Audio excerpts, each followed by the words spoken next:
Je vais vous parler d'abord de la santé des services sociaux.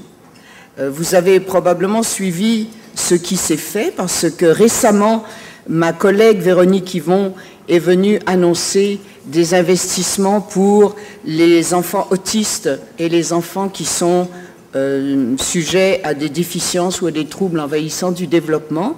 Dimanche dernier, pas plus tard que dimanche dernier, mon collègue Régent Hébert était là avec plusieurs élus de la Montérégie et il nous a annoncé une chose qu'on attendait depuis fort longtemps dans la région, une correction de l'iniquité interrégionale en matière de financement des soins de santé et de services sociaux. Donc, c'était dimanche, on est vendredi, vous voyez, on ne peut pas dire qu'on soit dans une période où on traîne pour annoncer des choses intéressantes pour la journée et pour la région.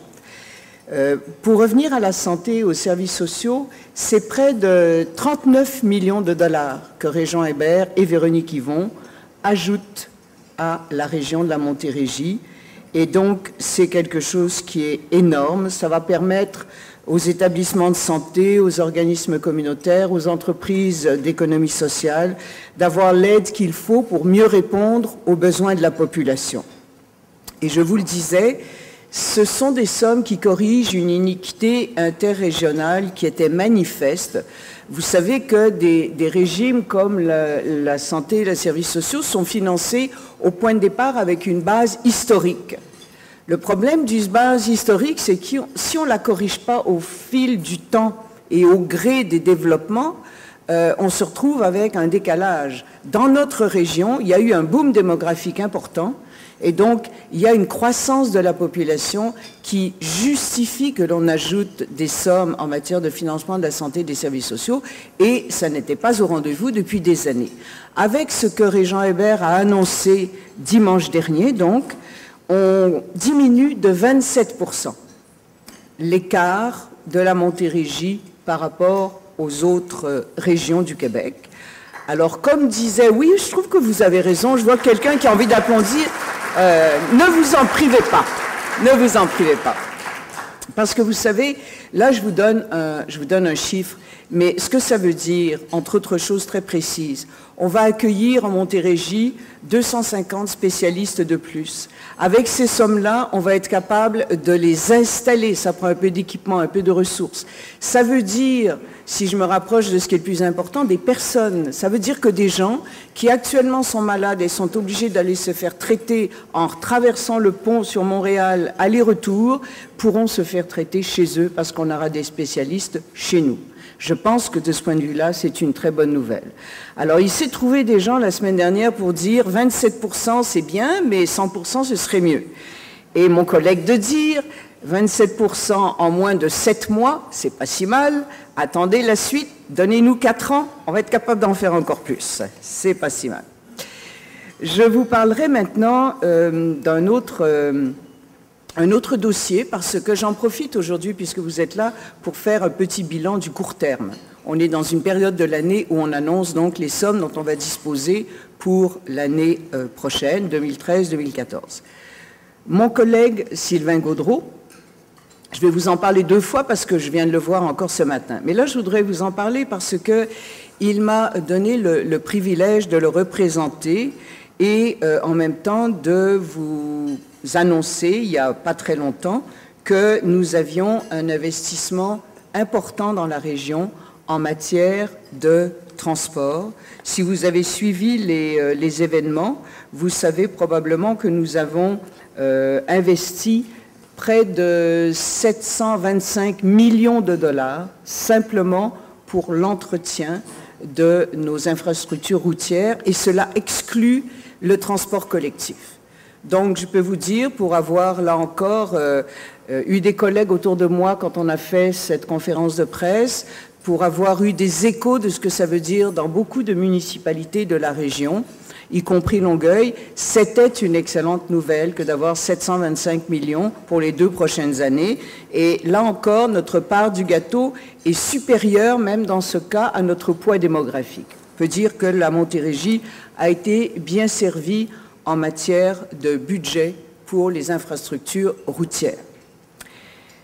Vous le savez, en Montérégie, nous avons 18 circonscriptions électorales et moi, je préside un caucus de 12 députés du Parti québécois, dont 7 ministres. Alors, je vous laisse imaginer de temps en temps que ça fait des discussions animées et solides autour de la table, mais je pense que cela a un avantage certain, c'est que nous sommes vraiment tous les 12 dédiés au développement de notre région.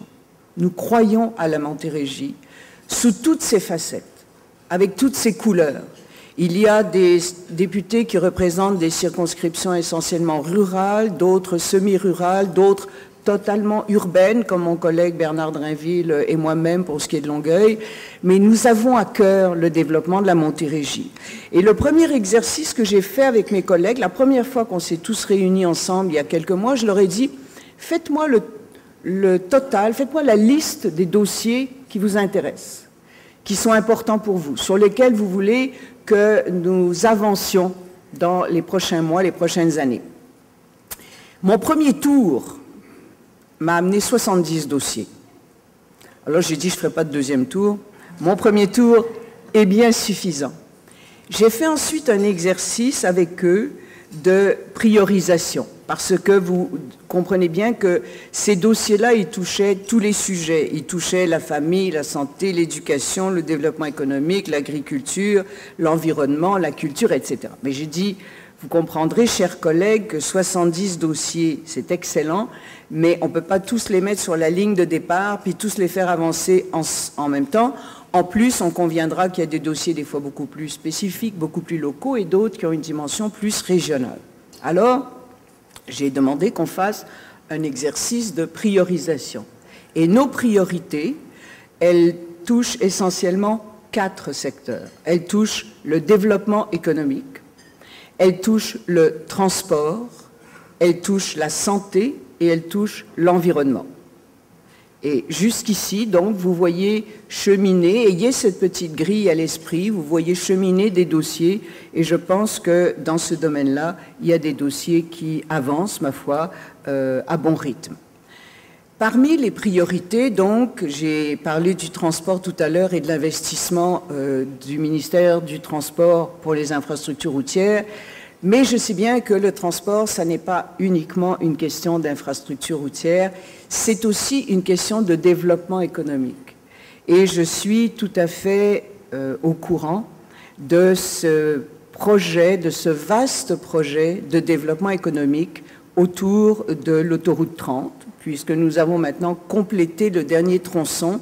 Il va de soi que nos attentes sont grandes pour qu'on aménage dans la foulée de la construction et la finalisation de l'autoroute 30, qu'on aménage des projets qui permettront de mesurer bel et bien l'impact économique que cette infrastructure nouvelle et extraordinaire devrait nous permettre. Donc, je peux vous dire que c'est une priorité pour le caucus des députés du Parti québécois. Ce sera une priorité pour le gouvernement du Parti québécois et je sais que c'est une idée qui fait l'unanimité et autour de laquelle vous avez travaillé aujourd'hui même. Je veux vous rassurer pour vous dire d'abord qu'on a bien compris le message et qu'on partage cette vision. On la partage tout à fait. Je veux également vous dire que je comprends votre impatience parce que c'est vrai, et j'étais avec Sylvain Gaudreault au moment où on a coupé le ruban pour l'autoroute 30 et j'ai vu depuis ce moment-là un engouement parce que c'est vrai, il n'y a rien de tel qu'un tronçon d'autoroute pour permettre de la fluidité et une fois qu'elle est là, on imagine tout ce qui pourrait se faire donc aux alentours de cette autoroute. Donc je comprends votre appétit, je comprends votre impatience. Je sais que vous souhaitez qu'on ne rate aucune occasion d'affaires parce qu'il y a des beaux projets qui sont dans l'air. Et je sais en même temps que vous travaillez conjointement, main dans la main, et vous nous demandez la même chose, que le milieu économique et que le milieu politique travaillent main dans la main.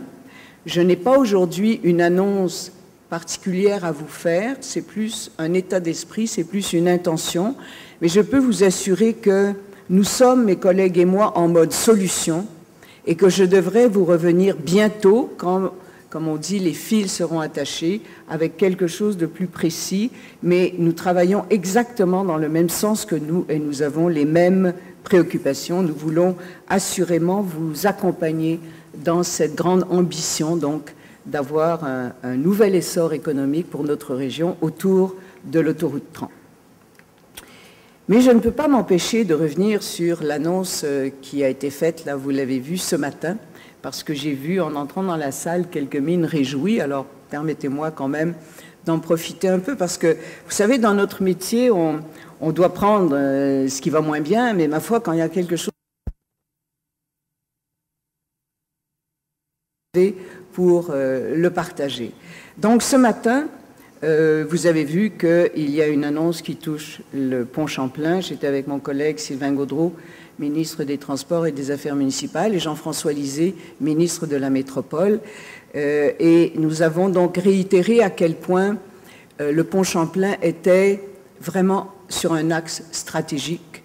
Vous savez que c'est le seul pont qui appartient au fédéral et qui relie deux rives dans une même province. Tous les autres ponts au Canada, quand ils sont de juridiction fédérale, relient soit deux provinces entre elles ou encore le Canada et les États-Unis. Mais donc, c'est une particularité pour le pont Champlain. On en a besoin, c'est une porte d'entrée de Montréal et tout le monde comprend qu'actuellement, la situation ne peut plus durer, ni pour l'infrastructure du pont elle-même, ni pour la question du transport collectif. Et je sais la mobilisation qu'il y a eu dans la région, j'en étais partie prenante pour dire, écoutez, si on a un nouveau pont Champlain, il faut qu'il soit moderne, il faut que ce soit un pont du 21e siècle, et il faut surtout que le transport collectif suive le mouvement et qu'on ait quelque chose qui soit non seulement utile, non seulement confortable et non seulement, je dirais, intéressant au plan technique, il faut que ce soit enthousiasmant. Il faut que les gens se disent, je vais prendre, et c'est de lui que je parle, le fameux SLR, puisque nous avons annoncé aujourd'hui que nous retenions cette solution, le SLR, il faut que les gens puissent se dire « je vais prendre le SLR pour mon plaisir », parce que je suis fière que nous ayons ça sur le pont Champlain, parce que je vais m'organiser pour ne plus avoir besoin de ma voiture, parce que j'aurai toutes les facilités. Et on me disait ce matin que, je ne connaissais pas ces données, mais que ce matin, on nous disait que actuellement, aux heures de pointe, entre 6h30 et 9h30 le matin, il y a 22 000 passages en moyenne en transport collectif, essentiellement avec nos autobus et les fameux cônes orange. 22 000 le matin. Avec le SLR, aux mêmes heures de pointe, on pourrait aller jusqu'à 100 000. Vous voyez la différence? C'est plus de 4 fois le même débit possible. C'est extraordinaire.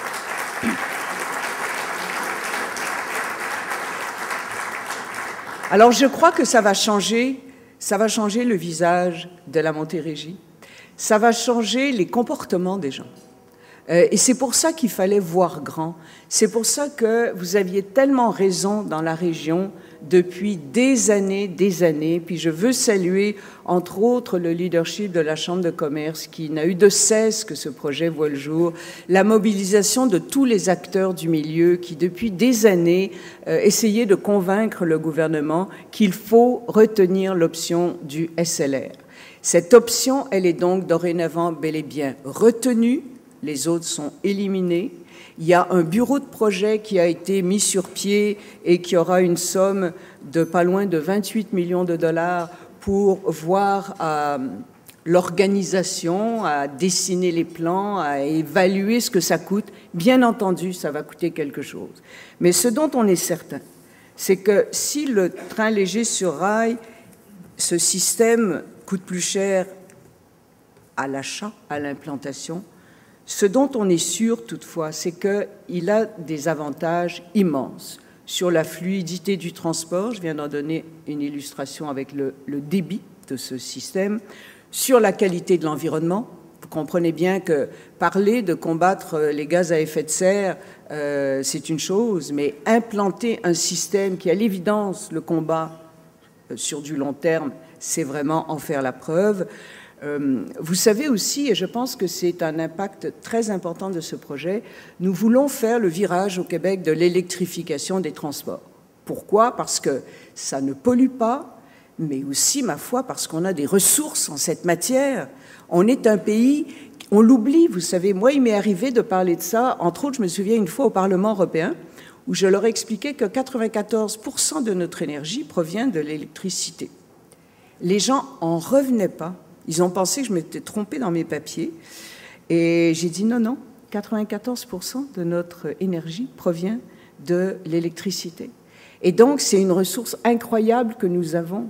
Pourquoi ne pas en profiter pour avoir des systèmes de transport qui soient électriques, qui nous mettent à l'avant-garde de ce qui peut se faire dans le monde et au meilleur coût possible. Donc, vous voyez, on a des projets. Je pense qu'on commence à bien indiquer la ligne, à la fois être capable de penser d'abord aux citoyens et aux citoyennes, à leur qualité de vie, penser aux occasions pour les entreprises, penser également à la qualité de notre environnement, et quand on pense à ça, on pense à ce que nous allons léguer en héritage, parce qu'on ne peut pas faire des choix seulement pour nous. On doit faire des choix aussi pour les générations futures. Quand on parle d'électrification des transports, c'est de ça que l'on parle. Il faut avoir donc de l'ambition, il faut avoir de la vision, il faut avoir de la confiance en nous, il vaut mieux avoir du souple et viser quelque chose qui prend un peu plus de temps mais qui est plus durable. Et il faut avoir aussi le goût, moi je dis ça dans mes mots, mais le goût du beau. Moi je pense que le prochain pont Champlain, avec le SLR, là, il faut qu'il soit beau. J'ai hâte de voir 2 photos côte à côte. Le pont Champlain actuel avec les autobus et les cônes oranges, puis le futur pont Champlain avec le SLR, qui est une voie d'avenir. Je pense qu'on aura là quelque chose qui sera extrêmement parlant pour les générations futures. Aujourd'hui,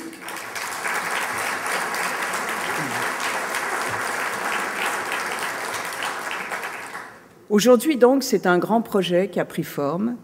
C'est un rêve qui est devenu une réalité. C'est un engagement que nous avons pris également qui est réalisé.